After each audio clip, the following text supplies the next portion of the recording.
ஜிஎஸ்டியில் நடந்த மாற்றங்கள், இன்கம் டேக்ஸில் நடந்த மாற்றங்கள், எப்படி வந்து ஜிஎஸ்டி டிபார்ட்மெண்ட்லேருந்து இப்போலாம் நோட்டீஸ்லாம் இஷ்யூ பண்ணுறாங்க, இன்கம் டேக்ஸ் டிபார்ட்மெண்ட்டில் நடந்த மாற்றங்கள், பர்டிகுலராக வந்து எம்எஸ்எம்இ பேமெண்ட் டு எம்எஸ்எம்இலாம் இனிமேல் எப்படி பண்ணணும், அதுக்கப்புறம் நோட்டீஸஸ்லாம் எப்படி டிபார்ட்மெண்ட் இவ்வளோ வேகமாக இஷ்யூ பண்ணுறாங்க, ஆர்டிஃபிஷியல் இன்டெலிஜென்ஸ் அப்படிங்கிற ஒரு இதை வந்து இப்போ கொண்டு வந்திருக்கிறாங்க ஜிஎஸ்டியில். அதன் மூலம் வந்து டிபார்ட்மெண்ட் வந்து யார் யாரெல்லாம் டேக்ஸை எவேட் பண்ணுறாங்க, யார் யாரெல்லாம் வந்து ஆக்டை கான்ட்ரவென்ட் பண்ணுறாங்க, இது எல்லாத்தையுமே வந்து இன்றைக்கி வந்து ஈஸியாக டிபார்ட்மெண்ட்டு ஃபைண்ட் அவுட் பண்ணுற சுச்சுவேஷனுக்கு இருக்குது.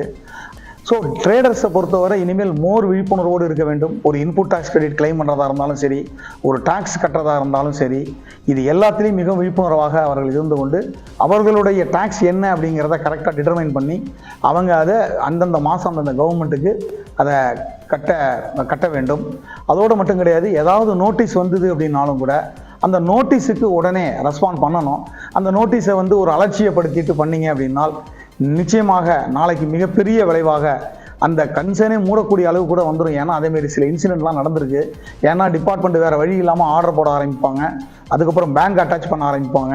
ஸோ இதெல்லாம் நடக்கும். ஸோ இதெல்லாம் நடக்கக்கூடாது அப்படின்னால் நம்மளும் வந்து ட்ரேடர்ஸ்களும் ரொம்ப விழிப்புணர்வோடு இந்த ரிட்டர்ன்ஸ் எல்லாத்தையுமே வித்தின் த டியூ டேட்டில் ஃபைல் பண்ணி கவர்மெண்ட்டோட நிச்சயமாக கவர்மெண்ட் என்ன எதிர்பார்க்குறாங்களோ அதோட சேர்ந்து கோஆப்ரேட் பண்ணி நம்ம லாவை கம்ப்ளை பண்ணணும் அப்படிங்கிறது தான் என்னோட தாழ்மையான வேண்டுகோள். சார், இப்போ ஒரு டேர்ன் வந்து ஒரு சர்டன் டேர்ன் இருந்துச்சுன்னா ஜிஎஸ்டி வாங்கணும் வந்து கம்பல்சரி இல்லையா? ஆனால் பேங்க்ல வந்து ஒரு 10 லட்ச ரூபா லோன் கேட்டு போனா கூட ஜிஎஸ்டி வந்து கண்டிப்பா நீங்க நம்பர் வாங்கணுங்கிறாங்க. அதன் மூலமா வந்து ஜிஎஸ்டி ஒன்ஸ் வாங்கிட்டோம்னா 10 லட்ச ரூபா டேர்ன் ஓவர் பண்றவங்களுக்கு அந்த கட்டுறதுக்கே ரொம்ப சிரமமா இருக்கும் இல்லையா ஜிஎஸ்டி கட்டுறதுக்கு? கரெக்ட். நிச்சயமா இது ஒரு ரொம்ப நல்ல கொஸ்டின் சார். இது அதாவது வந்து ஆக்டே சொல்லிடுச்சு. என்ன சொல்லிடுச்சுன்னா, ஆக்ட் 20 லட்ச ரூபாய்க்கு மேலே அக்ரிகேட் டர்னோவர் இருந்தால் தான் ரிஜிஸ்டர் பண்ணணுங்கிறது. அப்போ ஆக்ட் சொன்னதை வந்து ஒரு பேங்க்கோ இல்லை ஒரு வேற யாரோ ஒருத்தவங்களோ இல்லை நீங்கள் ரெஜிஸ்டர் பண்ணியே ஆகணும் அப்படின்னு சொல்லவே முடியாது. நீங்கள் அவங்கள்ட்ட என்ன சொல்லணும்னா, பேங்க்கில் என்னோட ரிஜிஸ்ட்ரேஷன் என்னோட டர்னோவர் வந்து லெஸ் தென் 20 lakh rupees தான், I am not required to get registered, அதாவது லாவில் நான் ரெஜிஸ்டர் பண்ணுங்கிற அவசியமே கிடையாது அப்படிங்கிறத சொல்லணும். இதே மீறி சில இடத்துல என்ன பண்ணுறாங்க அப்படின்னா ரொம்ப இன்சிஸ்ட் பண்ணுறாங்க. அது தேவையில்லாமல் போய் அவங்க என்ன பண்ணுறாங்கன்னா போய் ரிஜிஸ்டர் பண்ணிக்கிறாங்க. ஆனால் ரொம்ப ரொம்ப இம்பார்ட்டன்ட் என்னென்னா, ரிஜிஸ்டர் பண்ணிடலாம், ரிஜிஸ்டர் பண்ணியும் லெஸ் தென் 20 lakhs இருந்தாலும் நீங்கள் டேக்ஸை கட்டணும் அடுத்தது. அதுதான் ரொம்ப முக்கியம்.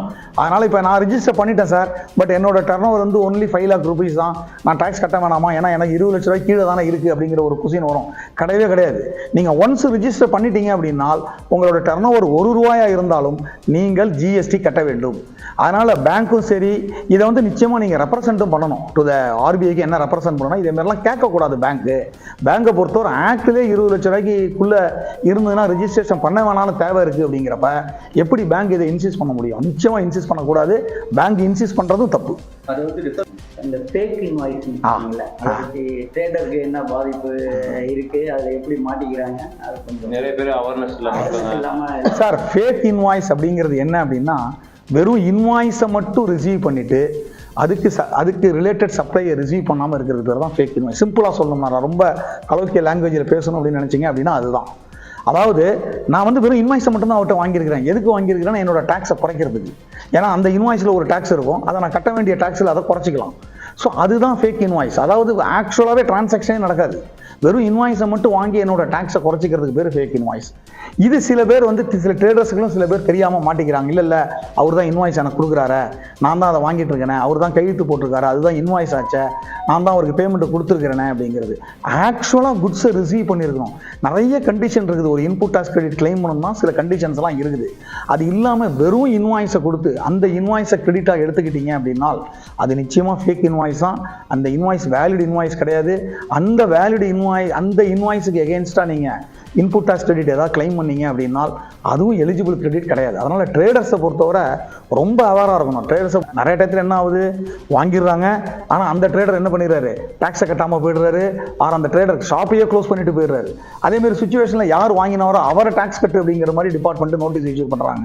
ஸோ அதனால் போக போக என்ன ஆகும் அப்படின்னா, யார் ட்ரேடர், அந்த ட்ரேடர் ப்ராப்பராக லா கம்ப்ளைண்ட் ட்ரேடராக இல்லையா அப்படிங்கிறது கூட தெரிய ஆரம்பிக்கும். அது ரொம்ப இம்பார்ட்டன்ட்.